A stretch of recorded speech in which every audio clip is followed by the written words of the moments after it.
His objection is not therefore strictly ethical, but he did take an elevated view of what qualities an officer should possess. Were they or were they not brave? That was your criterion. For the act of being brave compelled the utilization of the whole reserve of moral force that lay in a man. Every battalion had its own little corps of officers around which the battalion clung.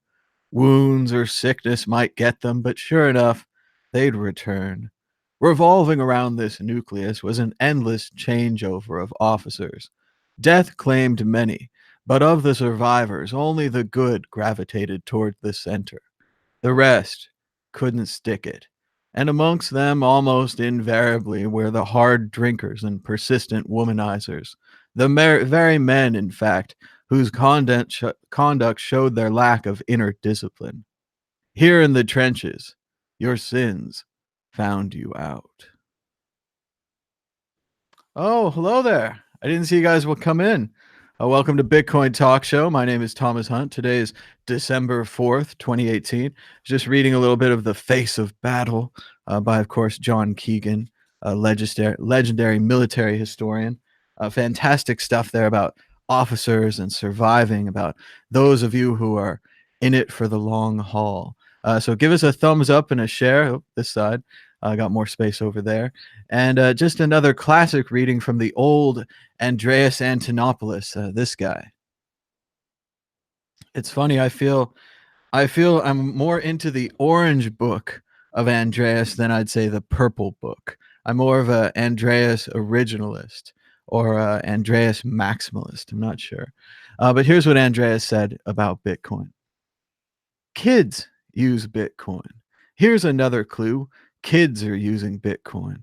On average, around the world, the earliest age at which you can open a bank account is 16 years old. By the time that 16-year-old goes to the bank, I want them to have at least 6 years of active Bitcoin use in their experience. Because then, when they face their first banker, they're going to be 3 to 5 days, business days. What the hell is a business day? What do you mean you close at 5 o'clock? I barely get off work at 5 o'clock. What do you mean I have to pay for you to store my money? This is ridiculous. Have you people ever heard of Bitcoin? That's the experience I want. Guess what? 10-year-olds are opening Bitcoin accounts. You know why? They can go download the app on the internet and they can be in control of their money for the first time. So you need to have the birds and the bees discussion, but you also need to have the private keys discussion. This is a huge generational divide. For many young people, Bitcoin will be their first economic experience. By the time they get to a bank, they will be done with banking in advance. That's a huge advantage. Interesting stuff from Andreas Antonopoulos there. But I think it's time we get started on Bitcoin Talk Show. Let's see. Share the screen. There we go. The price of Bitcoin is up 1.49% in the last 24 hours, with a last of 3,974, a high of 4,098, and a low of 3,822. It's up? It's up? What do you mean it's up? Well, it's up since yesterday. That's $1 for 25,382 Satoshis. Sounds like a sweet deal. Checking out today's Bitcoin news, the mainstream media is focused on the price, and the price. Bitcoin's having another bad day in a very bad month. This is, of course, yesterday's news before the incredible, very good 2% rise. Woo woo. Bitcoin was starting to rebound, dimmed Monday, as the cryptocurrency suffered another steep drop, losing nearly 7% of its value in midday trading. Ooh. It's another bad day in what has been an absolutely miserable stretch for Bitcoin. On November 3rd, the digital currency was worth about $6,351. Today, it's worth 39% less. Undoubtedly, the price of Bitcoin has been hurt by the end of the Mad Tour. As I'm sure you're aware, when Mad Bitcoins is on tour, the price of Bitcoin goes up, or at least stays steady. We've also got bad news as Bitcoin faces the second largest difficulty drop in history after the latest adjustment. Well, first, let's game out what this means.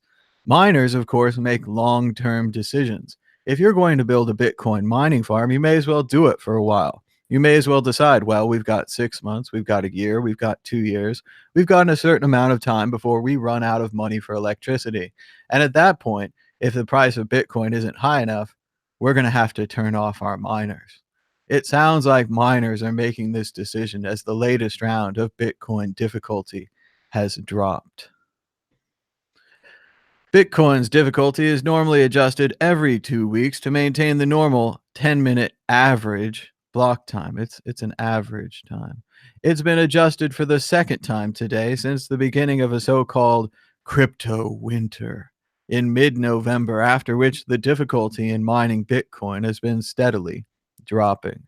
The largest drop in Bitcoin's difficulty history happened on October 31st, 2011, with an adjustment of negative 18%, while another decrease, negative 13%, in October 2011 is the third such largest decrease. Dun dun dun! As always, you can support the World Crypto Network by donating to any of the QR codes on your screen right now, even the crazy altcoins accepted by Trezor below. Who cares? Winter is coming. Or is winter here? Crypto, crypto winter, the end of times, the dark days. And of course, when you think of winter, I, of course, as a Californian, think instantly of the Donner Party. The Donner Party, or Donner Reed Party, was a group of American pioneers that set out for California in a wagon train in May of 1846. Departing from Independence, Missouri, they were delayed by a series of mishaps and mistakes and spent the winter of 1846 to 1847 snowbound in the Sierra Nevada. Some of the pioneers resorted to cannibalism to survive. Is that what's going to happen to Bitcoin? Are we going to resort to cannibalism to survive? Are we going through a long, dark winter, the crypto winter? I also think, though, of the Long March. The Long March, a military retreat undertaken by the Red Army of the Communist Party of China, the forerunner of the People's Liberation Army, too much detail, to evade the pursuit of the Kuomintang, KMT, or Chinese Nationalist Party. There was not one long march, but a series of marches. The best known is the march from Zhangji province, which began in October 1934. They marched across the China with no shoes in the most difficult terrain in western China, traveling west then north. The Long March began Mao Zedong, read as Bitcoin, ascent to power, whose leadership during the retreat gained him the support of the members of the party. The bitter struggles of the Long March, which was completed only about 1/10 of the force that left Zhangji, would come to represent a significant episode in the history of the Communist Party of China and would seal the personal prestige of Bitcoin and his supporters as the new leaders of the party in the following decades. Will Bitcoin survive the Long March? Are you the squirrel that has supplies ready, the ant, or the grasshopper? Which one are you when the crypto winter comes, when everything hits? Watching some TV shows this morning. I watched the true Hollywood story of Home Improvement, and I will talk about it if no one calls. I also watched a great show on YouTube about the history of the Nintendo Entertainment System and, of course, the importance of America's national hero, Popeye, who was the original model for Mario in Donkey Kong, with Olive Oil being the little princess and Bluto being the Donkey Kong character. Nintendo even got to make a game with Popeye, and as you can see, it resembles Mario Brothers, the original. I will talk about that too, but the price of Bitcoin is $3,909, which is actually up from $3,892. Let's draw the triangles and pick the winners for tomorrow, because as you know, we have a crystal ball and we can predict the price. Anyone telling you that is taking you for a sucker. Bitcoin had a recent high of 4,034 and a recent low of 3,892. Before that, the low was 3,730. Zooming out so we can see more and have more old information to predict the future with, we can see the price of Bitcoin dipping to 3,775 into that range, 3,874, but we are seeing support below there. How much volume? Not that much. Looking at the sell volume, it does look stronger, but we're just going to have to see how this turns out because no one can predict the future. Of course, the price of Bitcoin might go up tomorrow, and it also might go down. I'm short-term bearish and long-term bullish, maybe backwards. It's hard to tell. We'd like to thank everyone for supporting our Tallycoin fundraiser. We're trying to bring that rascally rascal Mad Bitcoins back from Europe. Mad Bitcoins is stuck in Europe after visiting the Frankfurt, Malta, Honey Badger, and Hackers Congress conferences in Europe and recording hours and hours of videos, which you can all see right here on the World Crypto Network. If you appreciate the free videos provided by the World Crypto Network, please donate some Bitcoin to the address on your screen right now. It's even harder during the down times to continue making videos, but we do here at the World Crypto Network. And as always, you can call in now on Skype at World Crypto Network, all one word. I've just put my headphones on. That means I can hear your calls. I've got another computer here all set up, ready to go. Or I'll talk about what's going on Twitter, worst case scenario. I'll talk about home improvement and how the cast dealt with the difficulties of Tim Allen's DUI, the other problems with his trouble of his cocaine dealing in the past, and how the real drama turned out on Real Hollywood Stories, Mad Bitcoins edition. As Max says, investing in Bitcoin is easy. You just buy the top and hold till the next bubble. It's simple, really. He's got a great strategy, but you just got to take more time to it, right? Years ago, I told people it was time to get jobs. It might be time to get jobs again. The last so-called, I guess we're calling it now, crypto winter, 2014, 2015, something like that, did seem to take years. The price did go down horribly from $1,400 to $200, leaving everyone brokenhearted how they all could have bought cars and now they all can get rides with the bus. The same thing just happened to a lot of people, I think, but at a larger scale where you all could have bought houses and now we can all rent houses from someone else. Oh, well, we'll see if the good times come again. Still got a little bit trying to hold on. Look at Zach Vole here who says, find the Bitcoin hodler. Can't find them? That's called good OPSEC. And he's got a great little patch there of emojis, men, women, people of color, people of other colors, all kinds of things. It's great to see. And that's what Bitcoin really is. It's totally inclusive. People all over the world listen to this show. They tell me about it when I meet them in person. It's totally surreal because I just do this show from my bedroom and other people can listen to it. And I think that's how it happens for Bitcoin. I remember watching a lot of Andreas shows and a lot of Andreas tape back in the early days, 2013. And it's just so exciting to have everyone get on board with Bitcoin and this new cryptocurrency. We've got a little video here from Crypto Chimp. He says, Bitcoin will rise from the ashes. There's a sell-off. And it's playing the Stranger Things music, hopefully not out loud. In 2009, Bitcoin backed ETF bulls, reversal, 10,000, 15,000, 20,000, 40,000, 50,000, 60,000, 70,000, 80,000, 90,000, 100,000.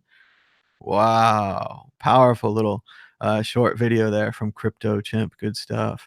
A whale panda tweets, shitcoiner that doesn't understand decentralization, privacy tech, or economics promotes centralized shitcoin with no real privacy after failing to convince people to invest in other scams.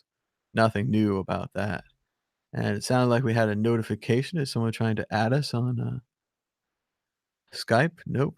But as always, remember you can Skype us now at World Crypto Network, all one word, or call us at 518-600-1949.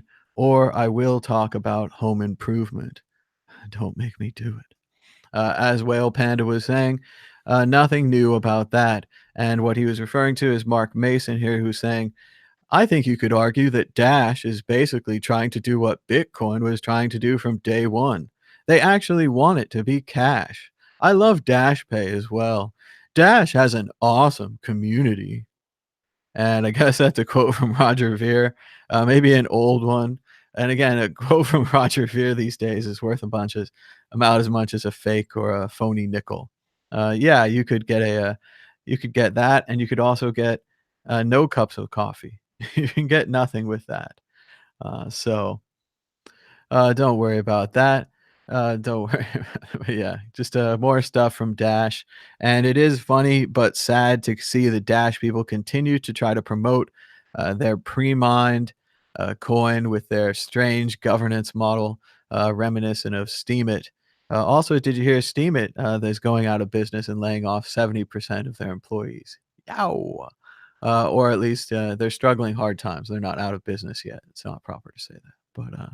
But we're keeping an eye on the Steemit situation as well as Dash. But as I was saying, people in Venezuela are being told that Dash is a real thing and that it's the new Bitcoin and that they should buy some. These are desperate people who need something that will hold its value. And while Bitcoin hasn't exactly been doing stellar at holding its value this year, it is better than the Bolivar, which suffers from 1,000% or 1,000,000% inflation, has incredible hard times. So to see these companies with flashy marketing and the ability to buy a plane ticket going to other countries to sell their product that won't work in the United States, well, on one hand, certainly it's distressing and it's unfortunate for the people that will be involved. But on the other hand, you have to think of how far and wide cryptocurrency is spreading, how serious it's becoming out there, and what it's starting to become with this Bitcoin and the world and everything. Basically, you have to think to industrialization. When industrialization happened in the United Kingdom and then the United States and then all over the world, that's how it happened, right? It started in a couple of places, and maybe this started in a couple of small places on the internet. It started in the libertarian and in the cypherpunk communities and in the coders, and it grew and it grew and it grew. But then it took off and it kind of became its own thing. And I think that's what we're seeing now as the Bitcoin and all these other cryptocurrencies continue to grow. It's a bit like industrialization. We knock on the door of the country, a bit like we did in Japan. Oh, looks like we've got a call coming in. Hold on just a second. Hello, caller. You're live on World Crypto Network. What's your name and where are you calling from? It's Dan from Grand Rapids. How you doing, Thomas? Hey, Dan. I'm doing good. What's on your mind about Bitcoin today? It's been long enough that you stumbled over the name of your own show. I don't even remember what I'm supposed to say. I'm on the World Crypto Network or I'm Mad Bitcoin, something. Yeah. So I don't know. I feel a sentiment shift in the Bitcoin world, in my opinion. People aren't saying when are we going to hit the all-time high. They're saying when are we going to hit the bottom. I hear more people saying, well, I think we have more downside instead of, oh, this is just a dip. And to me, when the consensus says we're going to go down more, that generally means we're getting near the bottom. I also think that people they're capitulating, right? They're going, I'm not going to look at the price anymore because I've just stopped caring. And again, to me, that's kind of a positive sign. I was listening to Crypto's News, Omar's show, and he said that some stranger approached him not too long ago and said that he was able to retire early, and the key to that is making sure that you invest in the stock market. And now, meanwhile, I'm thinking, okay, so when a cabbie says, hey, you should invest in Bitcoin, everybody gets scared. But when a stranger says you should invest in the stock market, everybody says, yeah, that's a good idea. So I feel like there's a sentiment shift, and I don't know if that means the bottom is coming, but to me that feels like the bottom is close. So yeah. The beautiful thing about this game is it's always a tightrope walk, right? We're always saying, well, Bitcoin's going to the moon and we're all going to be ridiculously well off, or Bitcoin's going to zero and we all made a mistake. You know, the right coin was Dash or the right coin was EOS or whatever it was. We couldn't see it. You know, it was fast token. But so I think it just this guy in the chat really doesn't like the show, but maybe we'll get him to call in. Yeah, it's time compression. We all had a taste of the good life, and I think that that taste has left a bitter taste in people's mouth. People are all saying, "Wow, I could have bought this," and "Wow, I could have bought that," and a lot of people got into Bitcoin for the money, and a lot of people had the money and now lost the money. And I think that's bummed a lot of people out. A lot of people had these dire predictions that we were going to 3,000 or we were going to 1,300, and even that we were going to 5,000 was a dire prediction just a couple of weeks ago. But now we've seen it. Now we're tasting it. Now the bitter taste of crypto winter is here, and everyone is. I really do think Donner Party, also the Hateful Eight. I've only seen it once, but that Quentin Tarantino movie from not too long ago, I almost called it a Yeah. play. But yeah, we're all these crazy characters, and we're all trapped in this cabin. What do you think, Dan? Well, I think that is to some degree true, and I feel like, to use a term that I don't like very much, we're washing out the weak hands. I'm not a I'm not a big fan of, I don't know. I don't think hodling is a great investment strategy.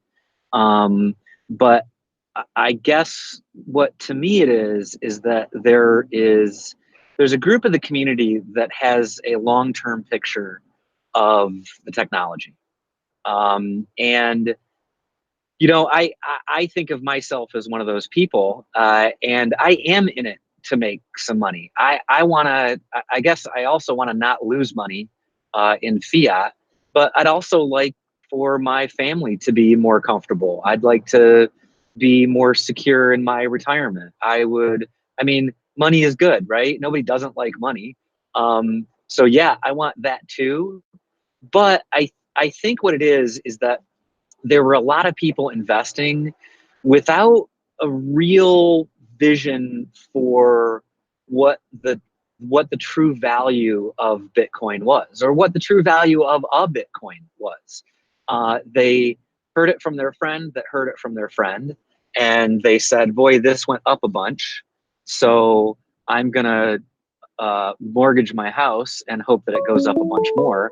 And essentially, it's gambling for them. And that's all well and good, and you can do that if you want to, but understand that the house always wins, and that's not a game that I want to play. So I do think that there's a group of core holders that understand what this technology means for the world, and they know the price is going to go up. Because see, here's the thing, right? Is that if I were in it for the technology and the technology alone, I would be attempting to build the technology, and I wouldn't care if I had any or not. I wouldn't spend my hard-earned money on Bitcoin if I felt like it was going to not be worth anything. What's the point, right? Even if I loved the technology, like, would I invest in the internet if I was going to get no return from it? That's not an investment anymore.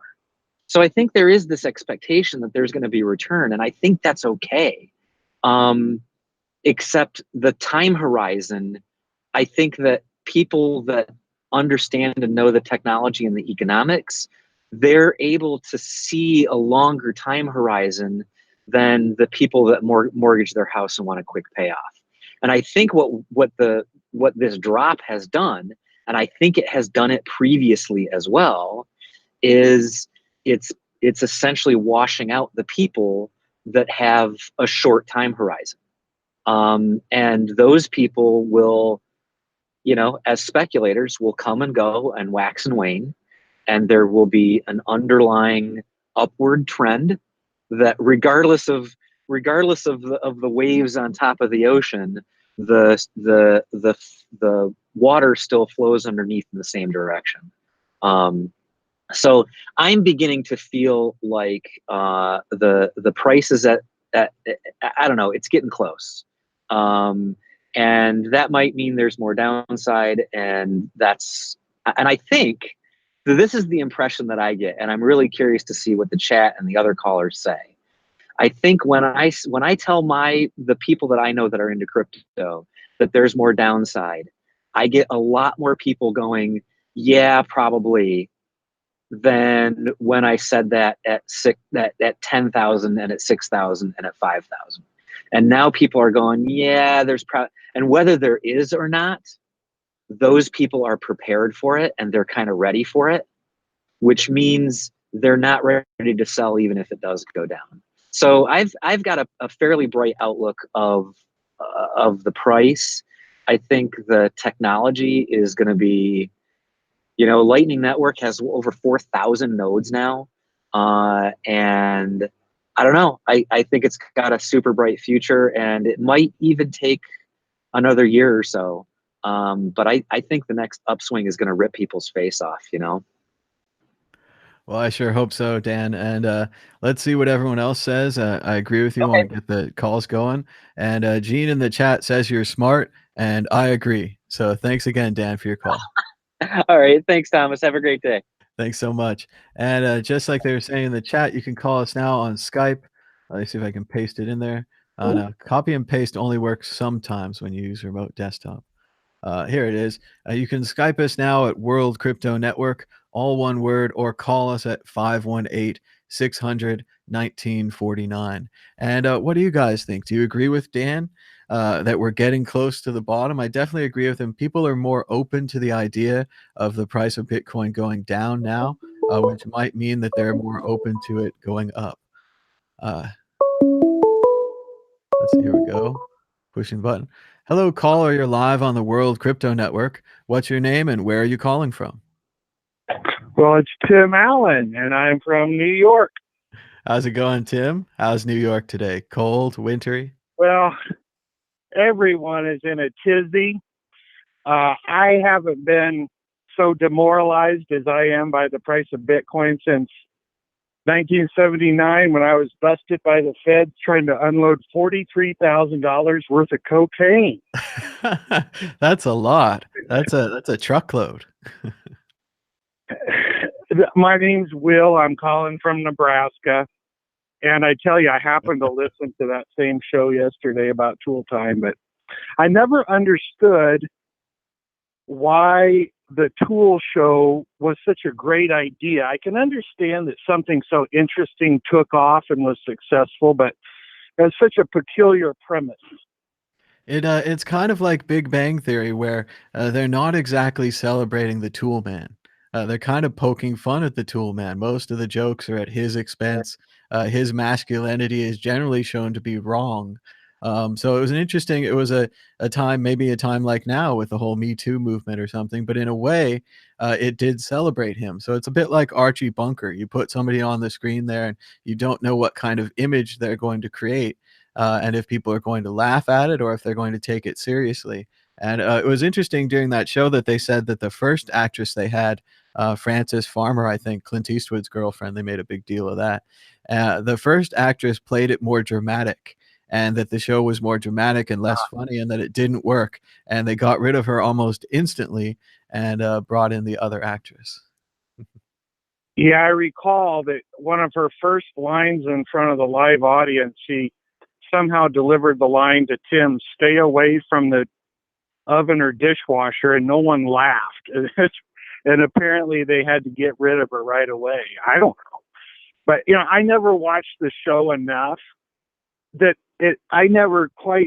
my mind was never quite penetrated by the logic of that it was a show about a guy who had a show.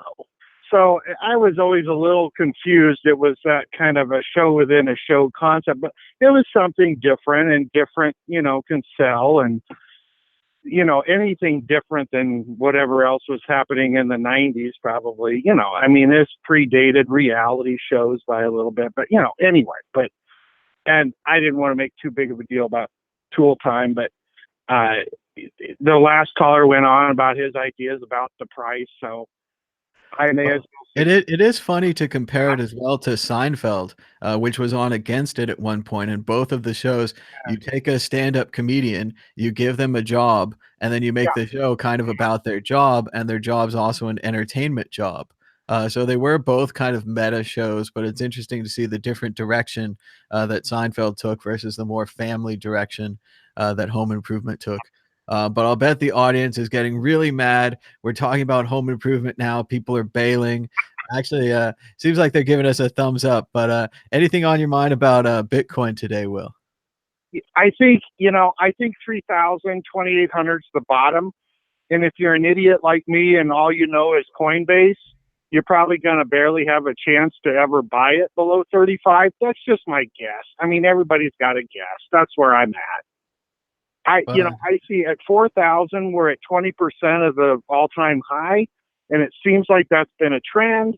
I don't know how to make any bigger guess than that. That's just where I'm at. Well, it's good to have it there, Will, and we'll keep an eye on it and see how it goes. Thanks so much for your call. Hey, I love your show, and I love your literal literature at the beginning. It's epic. I'm an English major, and it works great for me. Right on. Thanks so much. Well, I'm never sure if I'm chasing the audience away there or bringing them in. So, you're bringing me in, bro. So have a good one. All right. Thanks so much. Give us a call anytime. And remember, you can give us a call now on Skype at World Crypto Network, all one word, or on the telephone at 518-600-1949. We're just sitting back watching the price of Bitcoin, which is $3,914. We're talking about home improvement. We're talking about Seinfeld. And we haven't quite yet talked about the history of the Nintendo Entertainment System and how they really wanted to create Popeye, and that this game is more important to them than Mario or Mario Brothers. Once again, cementing Popeye into the national culture and history of the world, making much more important the Popeye's Village museum and exhibition in Malta, which we talked about on yesterday's show, even featuring photos from Malta. We spared no expense. No expense. But we are keeping an eye on Twitter, where Mir was saying that Italy is the third country after the United States or Brazil for accepting Bitcoin. Way to go, Italy. She says that's impressive considering how small our country is. The Bitcoin Valley in Rovereto, perhaps thanks to @InBitcoin's work, for sure, is the reason for this incredible result. And it's interesting. I actually had the chance to visit the Bitcoin Valley in Rovereto and check out the InBitcoin's offices. Unfortunately, they were closed both times I went there, and they had moved recently, but it was neat to check out the Bitcoin city. We did find a bar that accepted Bitcoin. Unfortunately, the Bitcoin didn't work. They had some kind of a near field communication system that had to click together, and it wasn't clicking together. So we're keeping an eye on Bitcoin, which Kyle Torpy says, speaking of Bitcoin death spirals, it's been almost 1 full year since Roger Ver talked about the potential of a Bitcoin Cash-powered Bitcoin death spiral on CNBC. Bitcoin Cash is down 81% against Bitcoin since then. Told you so. Do you have the problem of too many yachts? I know I do. Check out the latest Mad Bitcoin's World Crypto Network video featuring Crypto Raptor, lifestyles of the rich and blockchain right here on the World Crypto Network, or grab the link from the Mad Bitcoin's Twitter account. We premiered it yesterday, and it was excellent. Michael Casey's got a new column. He means rant. And he says that crypto winter is here, and we only have ourselves to blame. He has a friend who made a significant fortune out of Bitcoin. He's one of those enthusiasts who hands out cryptocurrency to others in the interest of spreading Bitcoin. All that is good, but he boasts about how his belief in Bitcoin, the small amounts he's distributed to random people over the years, was now worth X times more in dollar terms. He loved it when they'd call to thank him. What's wrong with this generosity of spirit? As Mike Casey says, it makes people believe that the only reason to get into Bitcoin is because it goes up in value, that Bitcoin is some kind of magical token that will free you from your enslavement. Maybe it does early on for some people, but as we go further and further into this Bitcoin thing, it's not going to free everyone. It's going to be more like freeing them from the deflationary currency system, right? It's going to free them from inflation. It's going to free them from the negative effects of the economy, which is not the same as making everyone a millionaire, even if you do have 1,000,000 Satoshis, which might still be a lot of money. So it is interesting to see how Bitcoin's been now sold as a get-rich-quick device, with the other altcoins being a get-rich even faster device. Remember recently we were saying, yes, diversification would have worked in the past, so we're doing it now.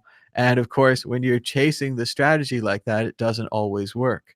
Yes, what they did in the past sometimes works again in the future, but other times you get wrecked in the altcoins, wrecked in the Bitcoin, and the correct answer was cash. You should have been holding cash. But that's very difficult for people to know.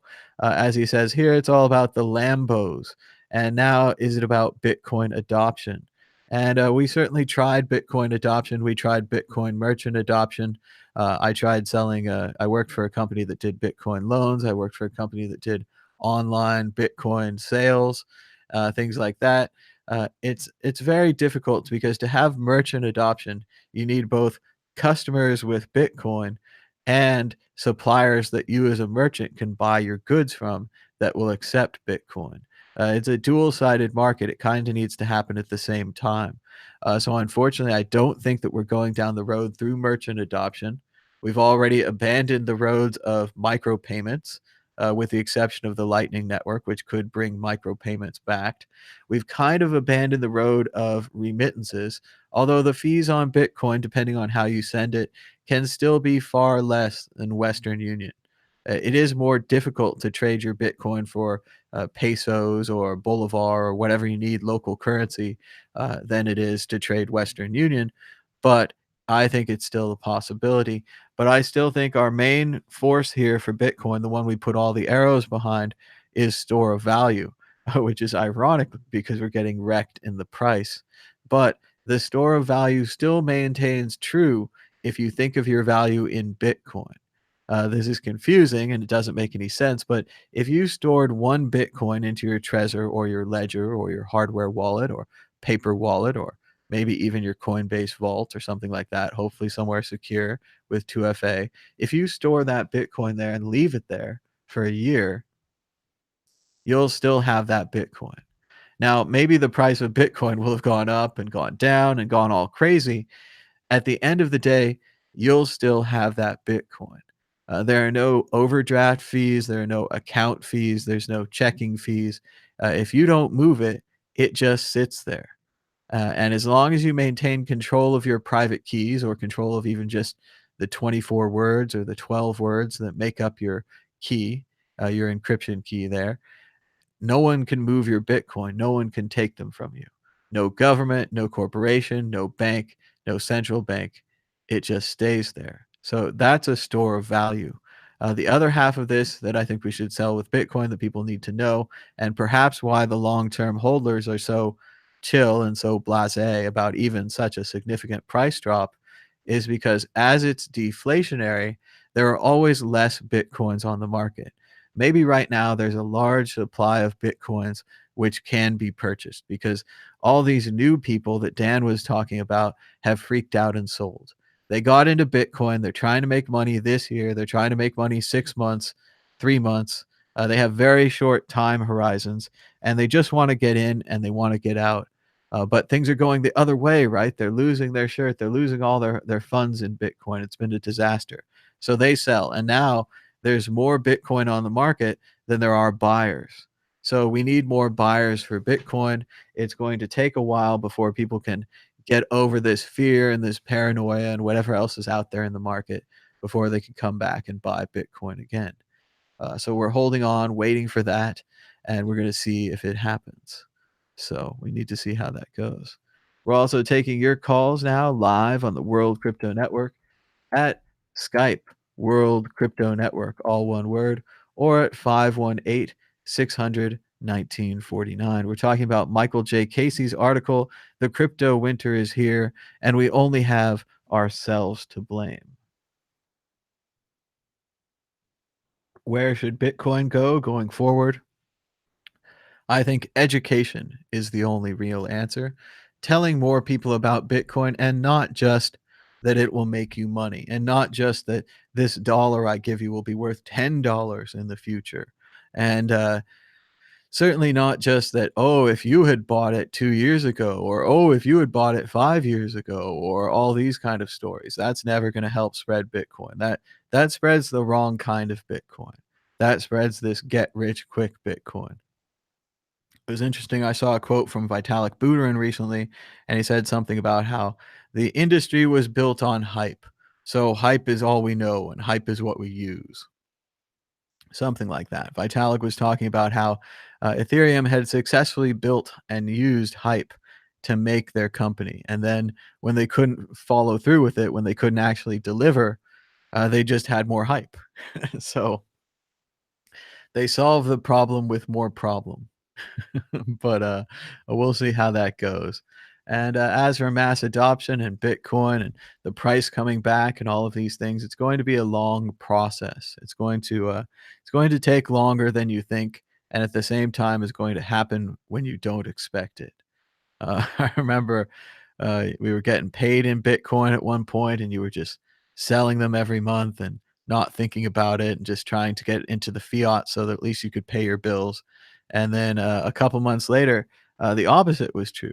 And you were getting paid in Bitcoin, you were holding them, and you were selling only what you needed to pay bills. And you were trying to save little slivers of it. You were trying to collect those little pieces of soap into one ball together. So it will change again, and already I still value the point ones and the point twos. It seems like we had a donation. Oh, we did. One donation yesterday, one donation today. That's a good average. We'd like to thank donor 0.002555536.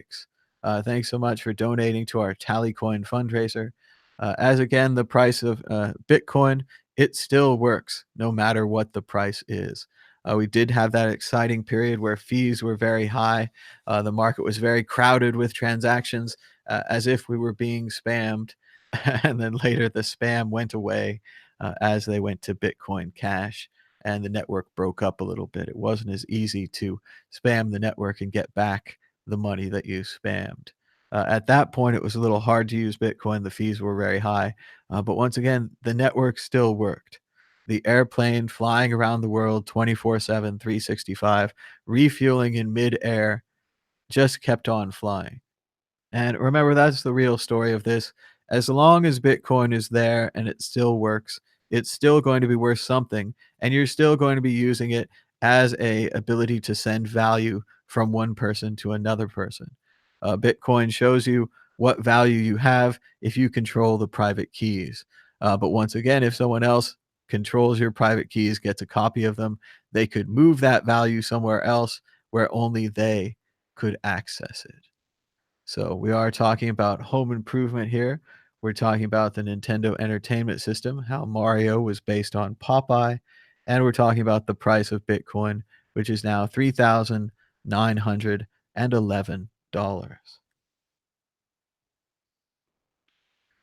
Checking out the chat, seeing what's going on. Let's get the chat up on the big screen here.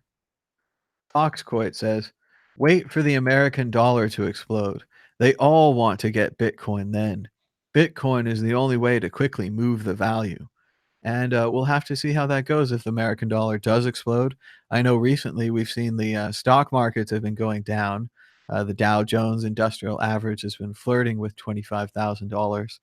And we're seeing fear in the normal market. So unfortunately, well, most people like to say that, oh, if the normal markets go down, that's good for Bitcoin because it's a safe haven, it's a hedge where people try to bet against the normal markets. What's been happening lately is a full risk off, where people are moving all of their value out of investments into safer things like cash and maybe bonds. So Gene says this is his first live show. He says, good show, man. Respect. He also says, actually. Triniman says Seinfeld is awesome. I agree with that. I've been watching some great Seinfeld documentaries on YouTube as well.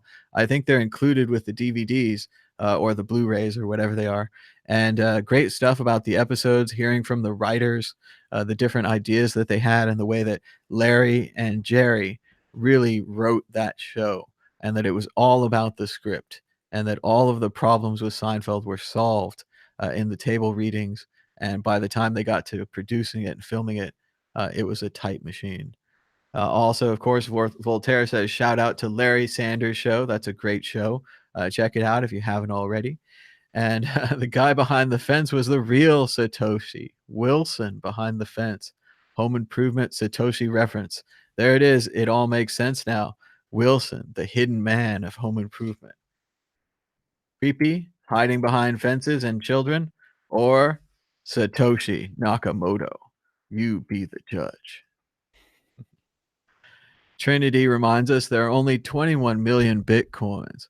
And that's true today, and that's true every other day. Jack agrees with that. He says, I think I said the Dow is 25,000. I don't know. Whatever the Dow is. Let's see.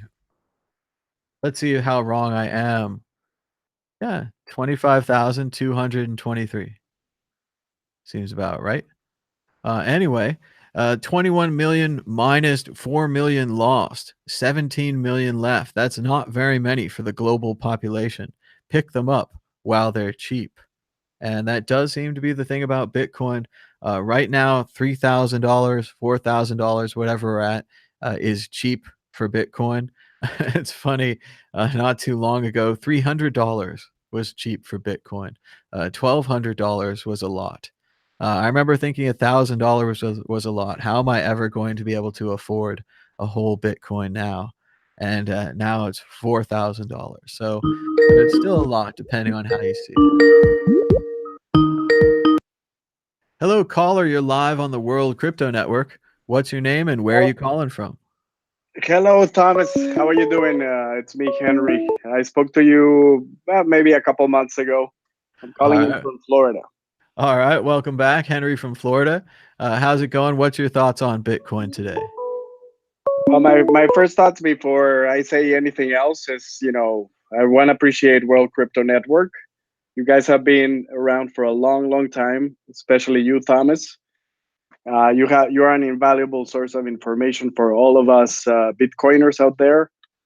And I just want to say I'm a proud patron of your network, and I would encourage everyone in the chat and everyone that listens to World Crypto Network to pitch in whatever they can, but to keep you going, Thomas, especially when we have this ugly bear market. Well, thanks so much for your support, and it's great to make this content. It's what I like to do. I think Bitcoin's important, and I like to talk about it. But it is definitely harder when the price is down. I don't know if you noticed, but the views also go down. The Google searches go down. The general interest in Bitcoin is down right now. So this is really a good time to support the World Crypto Network. And thanks so much for mentioning that. What's on your mind about Bitcoin today? Yeah, it's the least I can do, Thomas. Well, I mean, I just want to, talk about market psychology. I'm older. I'm in my 40s, and I've been investing for a while. And the only thing I can tell you is, this is typical human psychology. When you're buying stuff that you don't really understand and you're just there for the quick buck, you're gonna be shaken out by bear markets. But if you guys have a long-term investment horizon, which in my case for Bitcoin is, I expect Bitcoin eventually to become the world reserve currency. I may start using heavily my Bitcoin, I don't know, in 10 years or so. So, I mean, if the price goes down, that's great. if I'm gonna retire tomorrow and I'm gonna need the Bitcoin, I would expect that you would be very interested in the price going up as much as possible. But if you have a long-term horizon, and that comes with stocks or any other asset, you actually want the prices to be low if you're accumulating. Now, if you're just there to flip it, you just day trading, well, it doesn't matter at the end of the day. But you know, I think it's good if you are a true believer in this tech, that the prices keep going down. I don't know how low they're gonna go, but if you have all your fundamentals set, you should just continue accumulating. What's the low? I don't know. No one knows. You just keep accumulating, and the time will come when this will turn around. That's right. It's all about dollar cost averaging, right? As long as you're not investing more than you can afford to lose, and you've got a good job, and you've got your credit cards, your systems in order, you can just hang on and see how it goes with this new technology. Yeah, especially because this, you're considering that you're in this for the long term. So if it's for the long term, you're not gonna need this to pay your bills in a month. So that's exactly what you said. You shouldn't be putting money that you're gonna need in 2 months, 3 months, and that goes the same with stocks or any other liquid asset. You have to just look at it long term. Now, some points I wanted to give you regarding the bear market. I'm a Bitcoin maximalist, or like ugly old goat. I don't know if you've heard of him, Thomas. I'm pretty sure. No, you know who ugly old goat is? He's usually with No, Coinbase and with Hyperwave. no, I haven't heard of him. Okay, well, he calls himself. I don't remember. He said he's a Bitcoin, not really maximalist, but like I think fundamentalist or something like that. Like he pretty much, I think even though we have gone down a lot and we're shaking out the weekends, I still think, we have too much speculation in the market. Like if you look at, you know, when I really know that we haven't really hit bottom is when you see days like today when you see Ethereum is going up higher than Bitcoin, XRP is up, you have all these other coins just higher than Bitcoin. So I just know there's a lot of speculation still around, people in it for the quick buck. And I mean, I don't have anything against anyone that's into altcoins and stuff, but I mean, I really think that Bitcoin is sound money. Everything else, I mean, I just don't see any use case for them. Well, I agree with you there, and I haven't heard of Bitcoin fundamentalist before. I'd heard of Bitcoin supremacist. It didn't sound quite right. Fundamentalist doesn't sound quite right either. I just think Bitcoin's the most useful, and I think from a larger perspective that the problem of sound money is the largest problem we have as a society. We keep paying for things, but not really paying for things. If we had sound money, every time the government spent money, it would be a real decision. You'd have to say, well, we're going to build this and not this because that's all the money we have. So I do think it's going to change things in a larger way than just letting people print their own tokens or print their own stocks and run off with the money. But we'll see how that goes. A lot of people are really excited about the opportunity to print their own stocks and to run off with the money. Yeah, but I just think we need, if you look around, look at Europe. You just came back from there, because I follow you. Look at all the liabilities we have here in the U.S. with quantitative easing. How much money printing we've been doing. We have the welfare state. I mean, I don't know how we're gonna meet all these liabilities. And we certainly are going to have some sort of stable, non-inflationary store of value, such as Bitcoin. The problem is if Bitcoin keeps getting diluted with all this speculation, with all these other coins, and people just keep buying XRP and keep buying stellar lumens, and I mean, I just think there's too much speculation still. In order for us to reach a bottom, of course, I'm not saying the other ones may not have a use case.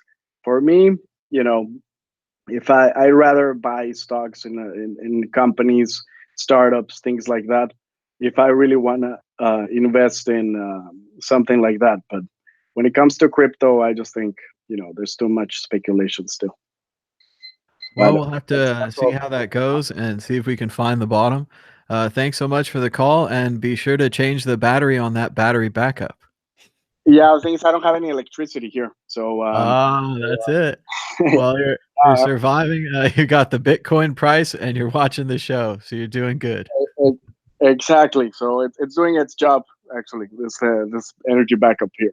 Very But good. thank you, Thomas. Keep up the great work and keep going. That's a strong hand, everyone. Listen also to Bitcoin Meister. He's got good stuff there.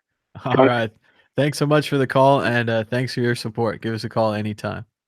My pleasure, Thomas. Take care. All right. Bye-bye. And we're going to open up the phone lines again. I had to mute the phone line there. So if you tried to call us, you can go ahead and give us a call again, or you can call us on Skype.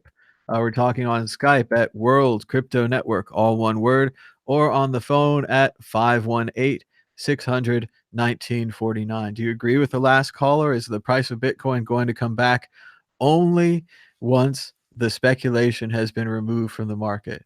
And I still think there's a lot of speculation. Ripple is right up here at the top. Let's sort this by volume, try to get a better idea of what's going on. We see that Bitcoin is being traded heavily. Behind it, Tether, Ethereum, EOS, then Ripple, and Litecoin. Hello, caller. You're live on the World Crypto Network. What's your name and where are you calling from?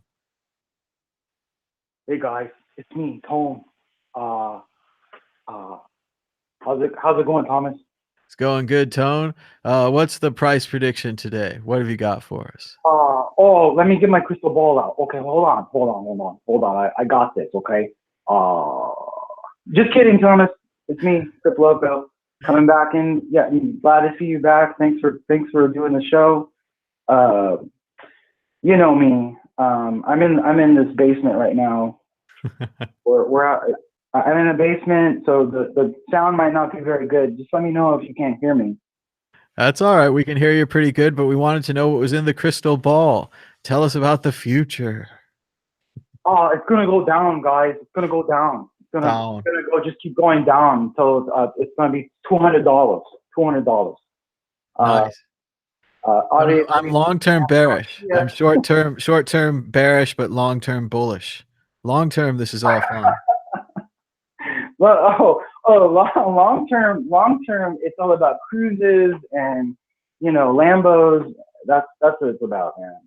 Steak dinner. So I like this. I know you were away for a while, and I know you had like a lot of stuff going on, and during that time, man, a lot happened, huh? I mean, obviously, we all know that a lot happens in Bitcoin in a very short amount of time, but man, it really has gotten me to want to get in the game as far as producing content, because I'm building out this basement right now, and getting the cameras, getting the microphones and all that. I might ask you about that later. I'm in Tijuana right now. But I was in Sacramento. I think we might have even crossed paths. I mean, not crossed paths like that. Sacramento. Woo. Yeah. So I was passing through Sacramento, and I remember you saying something about Sacramento. I don't usually go to Vegas, but anyway, my point is that I have seen this crazy thing happen to Bitcoin, where a couple things. One thing is this whole Bitcoin Cash, Bitcoin SV thing. I mean, it really ravaged the perception of Bitcoin. And for a while, as I called back in the day, I remember I used to do work in Mexico trying to get people to adopt Bitcoin, doing the thing just like you did, just like a lot of people did. We were all really gung ho about it. Now looking back, a year ago, if you put $1 in, you got like 25 cents out at the end. So, I mean, it's not really very. It's hard to explain it as a store of value, but I think that the thing that I was calling about specifically is I think that what we're finding out through this price discovery is that Bitcoin is actually probably better than medium of exchange, because there isn't the infrastructure set up yet. I think that promoting Bitcoin as a store of value is very dangerous, especially depending on who you're talking to, because there's a lot of people that get interested in Bitcoin. Like I think I've mentioned to you before, you know, I mean, I first found out about Bitcoin because of Cody Wilson, and now Cody Wilson is gone. Like, he just got ripped off the face of the earth. Like, nobody's heard from him. Nobody knows what's going on. I haven't heard anything about his trial. The charges against him are very bizarre. And he just got ripped off the face of the earth, and people are systematically getting ripped off the face of the earth that have any involvement with Bitcoin. And when I say well, if you play, you know, Cody Wilson was playing in the game of revolutions, and if you play in the game of revolutions, things are going to happen to you. I mean, if you look at Julian Assange or Edward Snowden, certainly they played, you know, they played dramatic hands, and then they ended up where dramatic people sometimes go. So I don't know that Cody's representative of all of Bitcoin, and he's going to have a trial. I'm not sure that he's completely disappeared. But go on. How are you feeling about the community? Yeah, I haven't really heard that much about it. But what I'm saying is that looking back now, I almost wish that I would have promoted the idea of people getting miners. Oh, I don't know. Miners is a pretty rough investment a lot of the time. I know recently people have done well, and it's always a different story of when did you get in and when did you get out, and so on and so forth. But I think what we're really getting at here is that Bitcoin is a big misunderstood currency. No one really understands what Bitcoin is. No one really knows what it is, but everybody's in a rush to invest. And once they've invested in Bitcoin, they're in a rush to invest in Ethereum or EOS or Stellar or Namecoin or Freightcoin, WorldCoin, Feathercoin, any of these great coins that are really going to bring home those winnings. And people always told me they were putting money in the altcoin so they could get more Bitcoin. And I never understood this, and I didn't invest that way. And perhaps that was a mistake, as a lot of them were right. But it all depends on your timing, right? It depends on your timing as to whether or not you're right. A year ago, whatever it is, we were all geniuses. Now we're all poor and stupid. People were talking about the troubles at Thanksgiving where you told your family to buy Bitcoin, and this year your family's all mad at you. And it's funny because I had the same thing happen to me years ago with Facebook stock.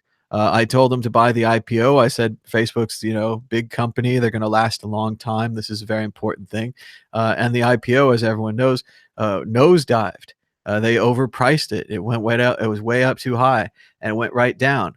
But if you held Facebook long enough, it did beat the IPO price. Although recently it's down and stuff. There's a lot of dramatic stuff there. But same thing, I think, for Bitcoin. If you can hold it long enough, it will beat the price at which you entered. But that's tough if you entered at 18K, right? Oh yeah, well, yeah, I mean, you and I mean, we were just, I just was talking with Junseth like about 2 months ago, and because we were going to do this thing with the Tone of Bayes thing about, you know, golden ball or crystal balls and stuff like that, and he was telling me that he would probably start buying at like 1,000. But you know, the thing is, the point that I'm trying to make is that nobody really knows. It's kind of ridiculous, and the whole focus on the price is it detracts from the reality of the fact that, like, if you listen to people that have really promoted Bitcoin from the very beginning, they were always talking about the unbanked, people that, you know, people in Venezuela, people in Brazil, people in other places where it is a revolutionary move, and that's what I mean. So maybe Cody Wilson is not the ambassador that we want to focus on. But in order, like, we're kind of duplicitous, because on one hand we're saying that Bitcoin is sound money, and then on the other hand we're saying that Bitcoin is going to uproot governments, and that's kind of a weird dichotomy, because I mean, the truth of the matter is that in order for Bitcoin to succeed, governments have to fail, right? So it's like this business about Wall Street getting in and big investments, I've always said from the very beginning that just didn't make any sense at all. And so the price then shouldn't really matter. I mean, if you're in Venezuela and you need to send money to somebody, or you're in America, and you need to send money to somebody in Mexico or Venezuela or Brazil or Greece. I mean, you could get in and get out right away. So that's what I mean by saying that it might just end up being that Bitcoin is just best used as a medium of exchange and not as a store of value. That's essentially my point. And I think that if we look at it that way, then it changes a lot of the conversation away from, oh, you know, the price is in the dumps or whatever, because it doesn't really matter. Meanwhile, you have, like, I looked in the CNBC. I mean, I have this like feed in my YouTube or whatever, because I'm always in the basement, you know, and and I mean, I found that, like, people, if you watch these CNBC people, these commentators, they're talking about Bitcoin Cash as though it's Bitcoin. So all of the things that we expected to happen about the branding and everything, they're talking about Bitcoin Cash forking off into Bitcoin SV as if that is Bitcoin, right? But meanwhile, nobody's even standing up for Bitcoin and saying Bitcoin's working just fine. It's just that this whole, like, the shenanigans of people that are seemingly immature. I mean, I want to get Craig Wright and, you know, on the line and have him and just say to him really quick, what do you want? Well, I mean, you know, like if you're gonna you can't ask Lex Luthor what he wants directly. He wants so many things. What is he? Where do you start? What I'm saying is, it's one of those deals. It's one of those deals though, where it's like, if he's going to make it so charged, then nobody's going to even want to have anything to. I mean, as it is, I don't know anything. Well, these are the struggles. These are the paths that we must go down. I remember Hercules had his famous labors. He had to clean out the stables. He had to save Prometheus. There's a lot of things he had to do before he became a god. He was a son of a god, but he had to earn becoming a god. In that same way, I think Bitcoin's going to have to earn it.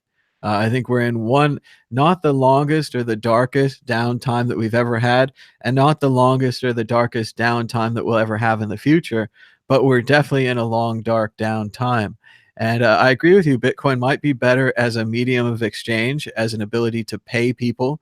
If you and I agreed on a contract, I was going to send you $100 of Bitcoin at 12 noon, and I sent you $100 worth at 12 noon, and you cashed it out by about 12:30, and you got around $99 or you got $102, something like that. It totally works. I completely agree with you. That's always going to work. That's a new superpower that the world and the internet didn't have before. Just like we didn't used to have the ability to email people, we didn't have the ability to email customer service to complain, we didn't have the ability to email our friend or to receive our plane tickets. I don't even know how you received plane tickets in the old days. Maybe you got them through the mail, or you just showed up at the airport with your ID and hoped everything worked. But it's a new world. It's a different world. And I also agree with you that the false equivalence, that Bitcoin Cash SV, perhaps because people think they have the brand name, like Kleenex Cash, Kleenex's Vision, these things, they have the brand names. You think, of course, they're from the Kleenex company. They're part of Kleenex. But Kleenex is a brand name. They can protect this. That's why all the generic ones say facial tissue. Same thing with Band-Aids and bandages. Bitcoin, unfortunately, doesn't have a big company or anything to protect its trademark. Bitcoin's logo has been copied and changed so many times. Its colors, its graphics, even its font, everything has been copied because we don't have that company to protect us. So I think that's good and bad. That's something we have to deal with. And I also think the false equivalence is there for the altcoins. If your goal is to solve some insignificant problem, I don't think that your altcoin is as important as Bitcoin. It's orders of magnitude. I think Bitcoin is a life-changing internet-sized invention. Maybe your altcoin is a good website. It's got some good information. It's like a blog. I visit it 3 or 4 times for a year, and then I never visit again. And it was a good, it worked, right? But it's not a life-changing, world-changing invention like Bitcoin. And I think the news is confused. I think they're seeing them all as the same. They don't have well, it sounds wrong to say it, but they don't have a reverence for Bitcoin. I think they need a reverence for Bitcoin, and they also don't understand how many problems Bitcoin solves simultaneously, and how the design of Bitcoin, and I'm including the anonymous creator into the design of Bitcoin, is simply better than all the other coins, and on a completely different level, especially hash wise, tech wise, numbers like that. But the other thing, of course we know that the like you know, on the topic of home improvement, the guy on the other side of the fence is definitely Satoshi. So, you know, we know that much. But no, I mean, I totally agree with you. I think that all I'm trying to say is that that there has to be some kind of a narrative. There has to be some kind of a narrative that we will have to construct as a community.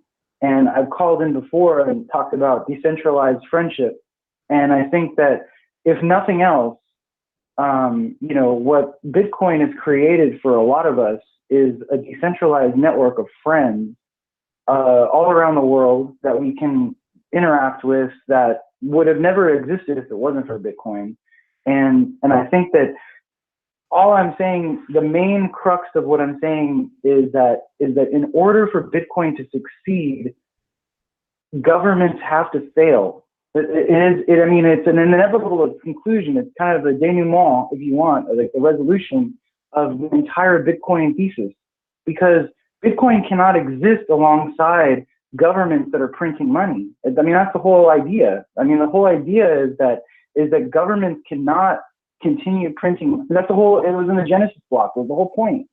So I mean, so by simultaneously trying to straddle along with Wall Street and all of these things, and talking about the price and talking about this and that, I mean, yeah, Western Union is probably cheaper. There's probably a lot of other ways to do it.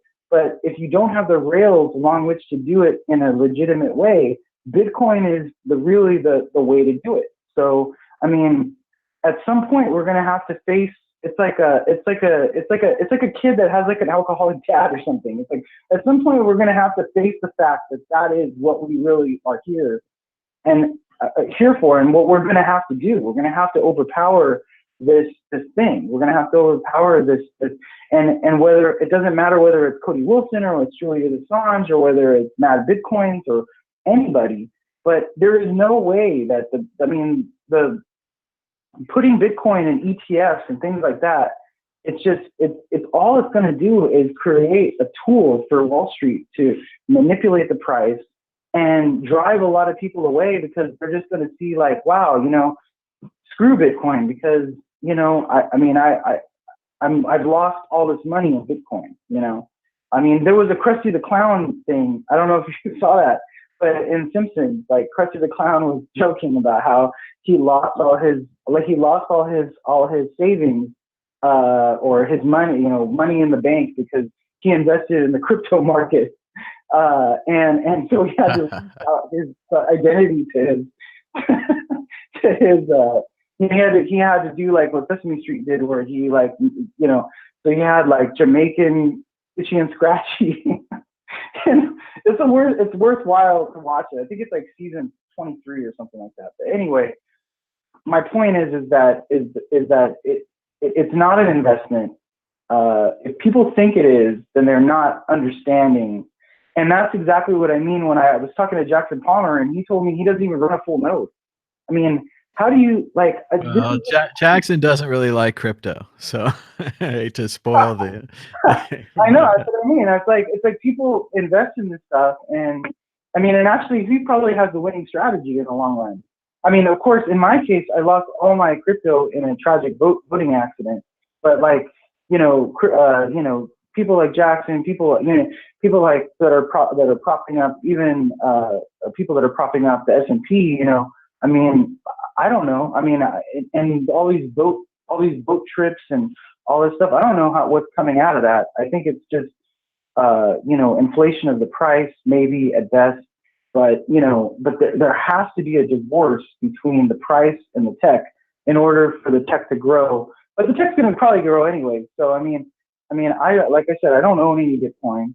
You know, I just work with Bitcoin. So, you know, I think a lot of people, if they just looked at it that way, that's why I brought up the miners That's why I'm talking about full nodes, because that is Bitcoin. That's what Bitcoin is, you know. And it's hard to forget your tragic boating accident, how horrible it was. You know how they people who have boats, they keep their keys on those little floaties.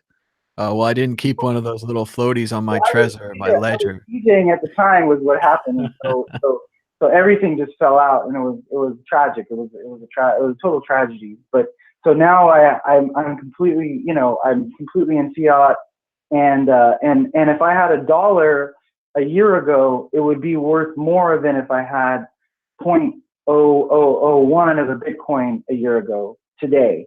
So store of value as a value proposition for most people. I know we want to say, like, you know, oh, we know in the future everything, but like I said, the only way that in the future it's going to go up in value is if it really does become the world reserve currency, which there's already mounting issues against that. I mean, the IMF is after us, Interpol is after us, the FBI is after us, everybody's after this whole ecosystem. So that it's not like just a straightforward thing, like, oh, and now Wall Street's in, so now the price is gonna just shoot straight up. That doesn't even make any sense, because why would Wall Street do anything other than use Bitcoin as a toy to play up and down what they've been doing with all of their techniques that they've developed over the last 15 years? You know, I mean, obviously, I mean, it doesn't. The narrative doesn't make any sense, which is what is waking up people like me to finally get into the content creation game, because I can't. I'm listening to all this stuff, and I'm just thinking to myself, this is a bunch of nonsense. None of this makes any sense at all. I think when I listened to you earlier, you made a lot of sense when you were trying to explain how, you know, Bitcoin is not necessarily a good store of value. If you look at the data, you know, if you look at the data, it's a horrible store of value. I mean, you would have been better off, you know, and that's what I mean when I was saying, I was talking to Junta, and he was telling me, you know, he does 50-50. He does half in Bitcoin, half in the S&P.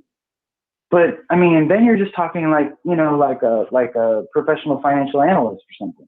You know, that's not what the point of Bitcoin was. The point of Bitcoin was to allow people to escape from the financial retardation that we have gotten ourselves into. So if we're going to escape from the financial retardation, I mean, there's a lot of people that have said we're poking like a $15 trillion industry. I mean, they're gonna come back. Like they're not gonna just sit, you know, take it lying down. They're gonna fight back. So I mean, it's inevitable. It has to happen.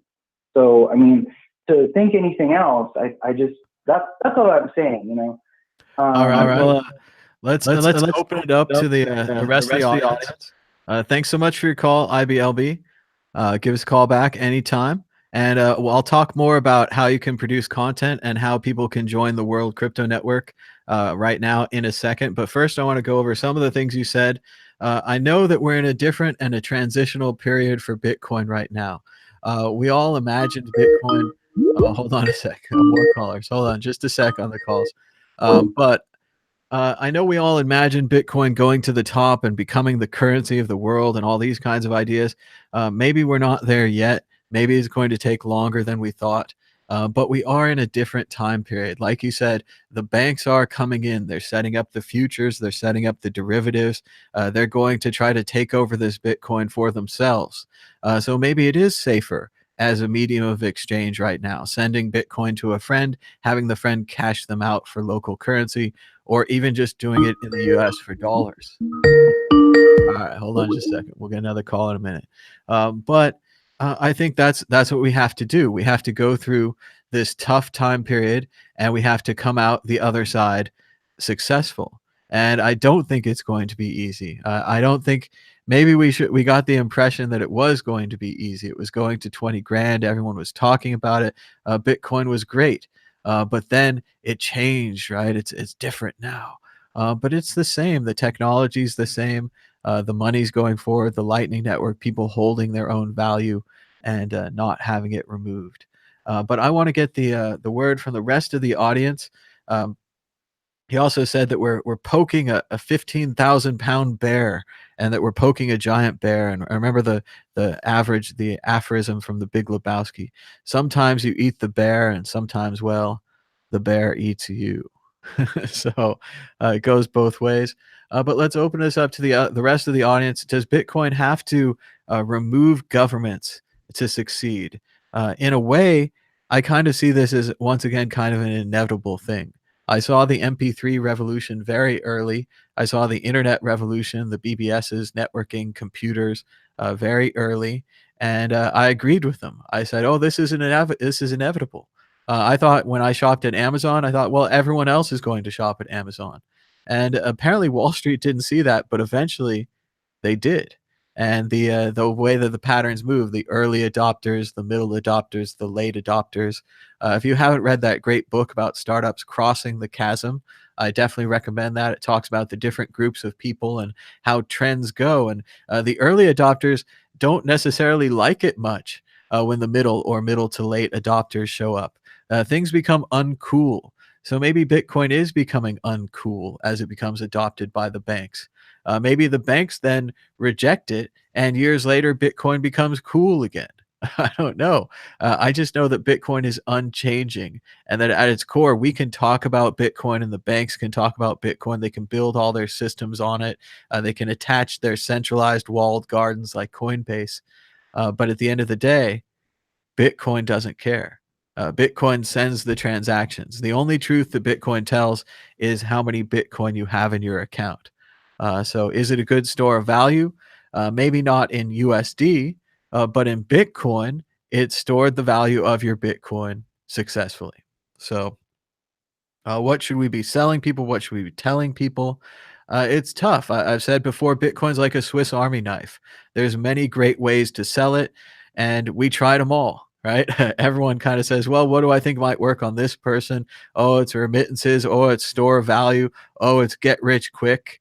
I've seen a lot of people use the get rich quick blade. That's a great one. You can teach a lot of people how to get rich quick, and not many of them do, right? It's not it doesn't pay off that well. We're checking out the chat, but let's open this up to the rest of the callers. Let me get the address out there one more time. You can Skype us. Oh, it'd be great if copy and paste would work. No, not today. You can Skype us at World Crypto Network or call us at 518-600-1949. Jack Schrader in the chat says that his strategy is hodl and cry. This really works.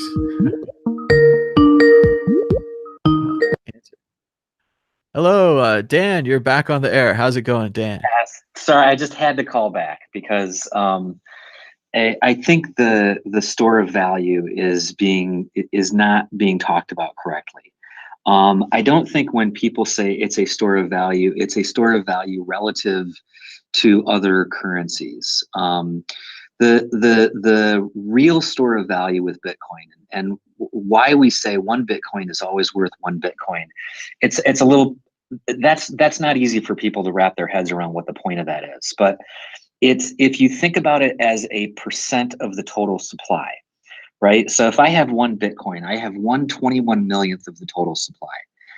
I will never have anything other than 1/21 millionth of the total supply. That it's the only asset that we know of in the universe that is like that. You can always find more gold. They're never going to find a Bitcoin mine in an asteroid on the asteroid belt somewhere. So that's the value of saying, when I open up my wallet in 20 years, I'm still going to have one Bitcoin there. It doesn't really matter that it's one Bitcoin. In 20 years, I will still have 1/21 millionth of the total supply of the whole network. So it's really about it maintaining its percentage of total supply than it maintaining its value in any relative currency, because you can't really say, well, it's a great store of value for those people in Venezuela, but it's a terrible store of value for the people in the US. It's either a good store of value or it's not. It's a property of the currency, not a property that's relative to other things happening in the world. So I think when people talk about store of value, they think in terms of what can I buy yesterday, what can I buy today, as opposed to what is the percent ownership that I have in the total supply? So I just wanted to drop that. I didn't want to take up a bunch of time because I know I called earlier, but well, Dan, also, isn't this similar to the problem? When I think about how there's always less and less Bitcoin, I think that the price should always go up. But why isn't this true? what do you mean there's less and less Bitcoin? The mining, the halvening structure, the way that there's always less being developed, there's less being found, that there's going to be less Bitcoin on the market this year than last year, because there's going to be less mined, is generally my theory. So shouldn't it always go up in value? It depends on your time horizon, right? So if I say I have 1 Bitcoin and that is 1/17 millionth of the current supply, then that's kind of a different proposition than I have 1 Bitcoin and that's 1/21 millionth of the of the total supply. So just like on the coin market cap, if you go to coin market cap and you look at total supply market cap versus current supply market cap, I don't think Bitcoin is on the top of the market cap because people with a short time horizon are saying, what is the current supply? And they don't take into consideration what's the total supply. And in fact, that's why you see price spikes at the halvening, because everybody starts to see the news articles and realize, oh, gee, the supply is going to get cut in half. Well, I mean, if you know how the thing works, then I know exactly when it's going to get cut in half every time. So it's no surprise to me that it's going to keep getting cut in half because I know how it works. So I just think in terms of total supply, not current supply. So it's actually right now there is an inflation rate in Bitcoin because of the mining reward, but it's known. It's mathematically known, and that is the tough part. Is right now you can't really say if I have $1, I have 400 trillionth of the total supply of the US dollars. And that percentage is constantly going down because they're constantly printing more dollars. So that, I think, is the difference, is that there's no mechanism that can increase the supply of Bitcoin other than the mining reward that is formulaic and known. Now, some people would say that forks increase the supply. It's simply not true. I can make 20 forks of Bitcoin like today, and it's not going to affect the quote unquote supply of Bitcoin at all, because it's referring to a particular token on a particular network. So the Bcash fork, it pulled US dollar value from Bitcoin, but if you have 1 Bitcoin, you have 1/21 millionth of the network, and that's what you have, regardless of how many forks there are, regardless of how many other coins there are. For this given network and this given supply, you have said, I'm going to carve out 1/21 millionth of it, and that is what you will have, and that is what you will have forever. So I think when it's referred to as the store of value, when people say value, they think US dollars. And I don't think those terms are misleading, in my opinion. I would agree with that. I think we have a lot of basic economic education to go. A lot of people don't know about the Federal Reserve. They don't know that we're off the gold standard, and I don't think they know what you're saying when they say store of value. So I think we need to keep working on this education, and we just need to get more people talking about it. So I mentioned on the other caller, I was going to talk about how to join the World Crypto Network. We don't have a very good or a straightforward path. So Dan, I was just going to talk you into it right here and convince you to join. So what I was going to say first is you send your email to @MadBitcoins on Twitter. Now, this is not very an efficient path, and it's not automated, so it's definitely not going to scale. The second thing is that you join Slack. And I don't know if people have ever tried Slack, but Slack's like a big chat room, and it's kind of like IRC. So then once you've joined the World Crypto Network Slack, it's all about how much you want to put into it. If you want to create a weekly show and recruit your friends and get good microphones and cameras, you can do that. If you want to just be a co-host on some shows, you can do that. If you want to volunteer like Jeremy, I see him in the chat. Jeremy timestamps our shows, and Jeremy volunteers to do that. We could have other people who volunteer to put in like a quote, like there's a good quote at this timestamp, or there's a guest on here.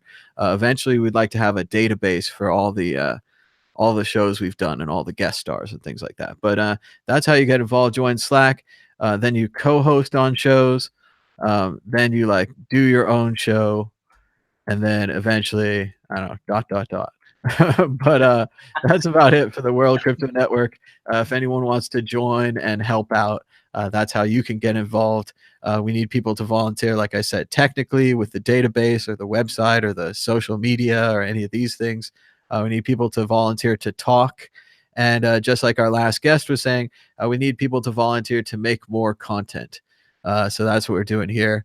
So definitely Dan, IBLB, maybe we'll get the two of you together on a show, and he can ask questions and Dan can explain things to you, stuff like that. That's how we're building the World Crypto Network. And we're also generally a volunteer organization. So if you want to support the World Crypto Network, you can donate to the Tallycoin fundraiser on your screen right now with Bitcoin, or you can subscribe at the Patreon, stuff like that. Or you can just donate by retweeting, donate by favoriting, liking, subscribing, sharing.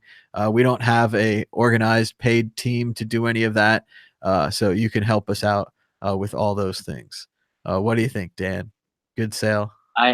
Yes, that's awesome. And I also think that if you don't make it a little bit hard, then you're going to have too many people that don't want to make an effort to do it. So it's not necessarily the worst thing in the world that there's some hoops to jump through. And I haven't liked the show yet, so I need to go out and do that. Anyone that hasn't, that's so free. Like, why wouldn't people? Unless they're driving. If you're driving, don't do that. That's good. Good if not if you're driving. But yeah, like the show, subscribe, spread the word on Twitter, all free. If you want to join the Slack, you do have to jump through some hoops, but it makes it stronger. The people who survive all these hoops, they're ready to go. And you really have to be a self-starter. You have to want to do it. I also used to tell people in the old days, I'd tell them you should get your own channel and you should do 10 shows, one show a week, to show that you're really committed to it. But most people wouldn't make it through that. So we're trying a more gentle way with the co-hosting and the hanging out in Slack. But I just launched this show this morning, and I just wanted to get us going talking about Bitcoin and, of course, Popeye and home improvement. And hey, I've got another piece of advice for people. I think there are a lot of people out there that they've bought Bitcoin. It's sitting in their Coinbase wallet. I was in that camp for a long time. There's nothing wrong with it.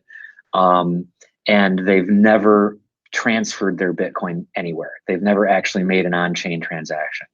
So I think a good call to action would be to get the World Crypto Network Bitcoin address, send you, I don't know, $5-10 worth of Bitcoin, something that you can afford. It doesn't even have, send $1, send 50 cents, send whatever you want, but follow that transaction.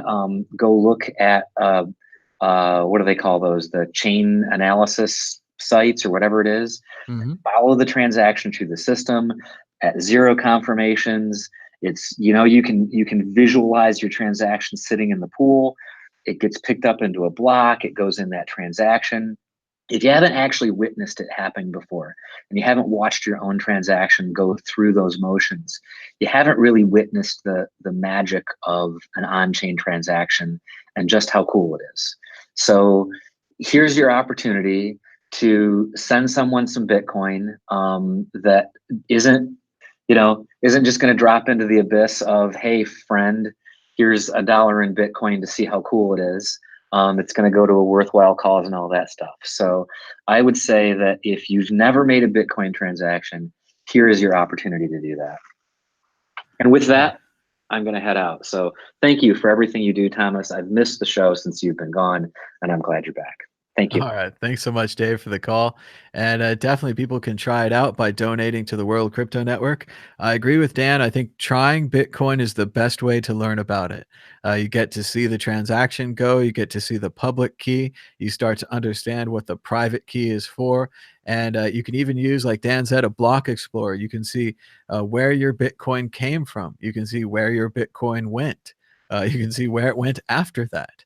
It's pretty neat to see the way the blockchain works. And I think learning about it, hands-on education is the best way to go. And moving forward, what should we do as Bitcoiners?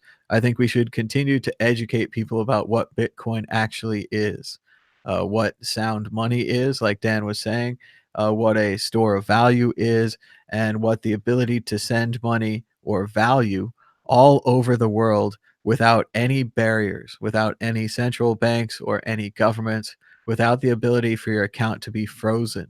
As long as someone has your Bitcoin keys or someone has your Bitcoin words, they can always move your money. Even if your name is Julian Assange or uh, Edward Snowden, or maybe even the Dread Pirate Roberts. If he was somehow sneaking out his 24 words to his family could always spend his money. I'm not saying that's happening. I have no information on that. But just in general, Bitcoin allows you to really own your funds. The funds that are in your wallet are like email. You can just send them to anyone you want. No one can stop you. They can't put up any barriers. So I think we're heading towards the end of this show. Thanks again to everyone who called in. It's been really great hanging out with you on Bitcoin Talk Show. We're keeping an eye on the price of Bitcoin. Looks like it's dipped below 3,900. That doesn't really mean anything, but people like big round numbers, so it makes them feel warm and fuzzy inside. That's why all the prices end in 9. It's very strange. But thanks again for joining us. Thanks for the donations. Remember, if you want to join the World Crypto Network, maybe you want to co-host, we should try to get Dan on this track. You can send your email to @MadBitcoins on Twitter. You can direct message it to me. You don't have to send it publicly. EM. Join the Slack. Slack's like an IRC chat room. Hang out with the people. Be cool. Co-host on some shows. Get a start. Get a tryout. Get your microphone fixed up. Get a quiet room going. And then host your own show. That's right. Then you become world famous and you can charge tons of money for your time and charge people to eat steak with you, all kinds of stuff. And then ... because the World Crypto Network doesn't have a great plan yet. We're more about just making the content. We just want to make more content, talk about Bitcoin more. So give us a thumbs up and a share. Get ready to call in tomorrow because we'll be back again. I think so, depending on the schedule, for another episode of Bitcoin Talk Show. Until next time. Let's see, I should turn on the background. We spent all this time to make the background nice, and then I left it off most of the time because this is kind of a radio show. I do a lot of talk. So here it is. Amazing background, amazing Bitcoin hat. These are the things that you want. World Crypto Network. Thanks so much for watching. Until next time, bye-bye.